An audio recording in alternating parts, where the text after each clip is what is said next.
નમસ્કાર મિત્રો, હવામાન વિભાગની ભારેથી ભારે વરસાદની આગાહી છે તે પણ કરવામાં આવેલી છે. કારણ કે મિત્રો હવે ટૂંક સમયની અંદર ગુજરાતમાં ચોમાસું એન્ટ્રી કરે તેવા સમાચારો પણ સામે આવી રહ્યા છે. આ વર્ષે મિત્રો ગુજરાતમાં ચોમાસું નબળું રહેવાનું હતું તેવા પણ સમાચારો હતા. ત્યાર પછી મિત્રો અપડેટ પછીની વાત કરીએ તો મિત્રો ગુજરાતમાં સારું ચોમાસું રહે હાલ તેવી પણ શક્યતાઓ છે તે પણ વ્યક્ત કરવામાં આવેલી છે. વાત કરીએ તો મિત્રો મેડીના માધ્યમથી આજે સમજીશું કે કયા વિસ્તારોની અંદર વરસાદ પડવાનો છે અને સાથે સાથે મિત્રો ગુજરાતના જાણીતા નિષ્ણાત એવા મિત્રો અંબાલાલ પટેલે પણ મિત્રો આગાહી કરતા જણાવ્યું છે કે ગુજરાતના કેટલાક વિસ્તારોની અંદર છૂટા સ્તરે હળવો મધ્યમ ભારે વરસાદ પડે હાલ તેવી પણ શક્યતાઓ છે તે પણ વ્યક્ત કરવામાં આવેલી છે. આજે જો વાત કરીએ તો મિત્રો રાજકોટના કેટલાક વિસ્તારો છે, દરિયાકાંઠાના જે વિસ્તારો છે તે બધા વિસ્તારોની અંદર આજે મિત્રો છૂટા સ્તરે હળવા મધ્યમ વરસાદી ઝાપટા પડે હાલ તેવી પણ શક્યતાઓ છે તે પણ વ્યક્ત કરવામાં આવેલી છે. અહીંયા તમે જોશો તો જે દરિયાકાંઠાનો જે વિસ્તાર છે, રાજકોટ સુરેન્દ્રનગર છે તેવા વિસ્તારોની અંદર છૂટા સ્તરે હળવું મધ્યમ વરસાદી ઝાપટું પડે હાલ તેવી પણ શક્યતાઓ છે તે પણ વ્યક્ત કરવામાં આવેલી છે. સાથે સાથે મિત્રો અહીંયા વાત કરીશું તો મિત્રો 24 તારીખે આપણને વરસાદનું વાતાવરણ પણ કેવું જોવા મળવાનું છે. સાથે સાથે મિત્રો 25 તારીખ 26 તારીખ સુધીના દિવસોની અંદર પણ વરસાદ કેવો જોવા મળવાનો છે તે પણ આપણે આજે વિડીયોના માધ્યમથી સમજવાના છીએ. તો અહીંયા મિત્રો તમે વાત કરું તો મિત્રો તમે 24 તારીખે તમે જોશો તો મિત્રો બપોરના સમયગાળાની અંદર સુરતના જેટલા પણ વિસ્તારો છે, જે દરિયાકાંઠાના જે વિસ્તારો છે, મહારાષ્ટ્રના વિસ્તારો છે તે બધા વિસ્તારોની અંદર છૂટા સ્તરે હળવું મધ્યમ એકાદ ભારે ઝાપટું પડે તેવી પણ શક્યતાઓ છે તે વ્યક્ત કરવામાં આવેલી છે.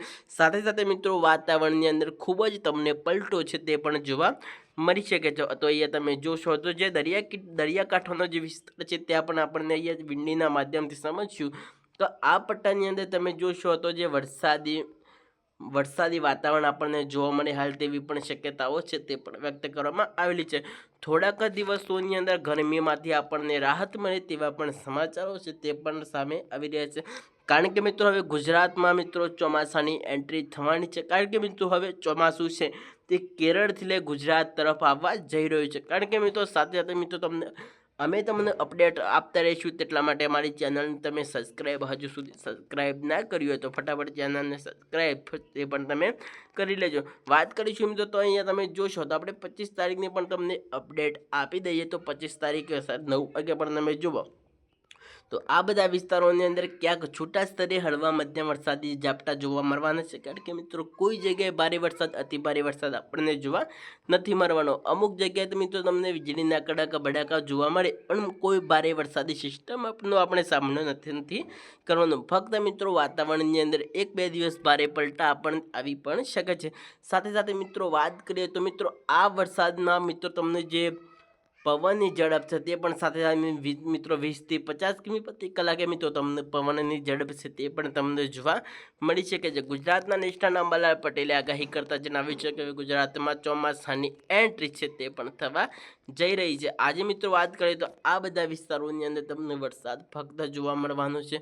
ગુજરાતના જે દરિયાકાંઠાના જે વિસ્તાર છે, મહારાષ્ટ્ર વિસ્તાર છે તે બધા વિસ્તારોની અંદર છૂટા સ્તરે હળવા મધ્યમ વરસાદી ઝાપટા જોવા મળવાના છે. કારણ કે મિત્રો હવે આપણને થોડી ઘણી ગરમીમાંથી પણ રાહત મળવાના સમાચારો તે પણ સામે આવી રહ્યા છે. વાત કરીએ તો મિત્રો આજે ગરમીનો પારો કેટલો હતો અને કયા વિસ્તારોની અંદર ખૂબ જ ભારે ગરમી આપણે સહન કરી રહ્યા હતા જો તમે જોશો તો જે મિત્રો જે દરિયાકાંઠાના જે વિસ્તારો છે તે બધા વિસ્તારોની અંદર 32 ડિગ્રી ગરમીનું આપણે તાપમાન સહન કરી રહ્યા હતા. ત્યાર પછી મિત્રો વેરાવળ છે, મહુવા છે, સુરત છે, ભાવનગર છે, રાજકોટ છે તે બધા વિસ્તારોની અંદર 40 થી લઈ 42 ડિગ્રી આસપાસ આપણે ગરમીનો સામનો તે કરી રહ્યા હતા. હવે મિત્રો આપણે કુલરો પંખા છોડીને હવે ગોદરા ઓઢવા પડે હાલ તેવી પણ શક્યતાઓ અંબાલાલ પટેલ અને ગુજરાતના જાણીતા નિષ્ણાત એવા પરેશ ગોસ્વામી આગાહી કરતા જણાવ્યું હતું કે તમે અહીંયા જોશો તો જે દરિયાકાંઠાનો જે વિસ્તાર છે તે બધા વિસ્તારોની અંદર છે તે ક્યાંક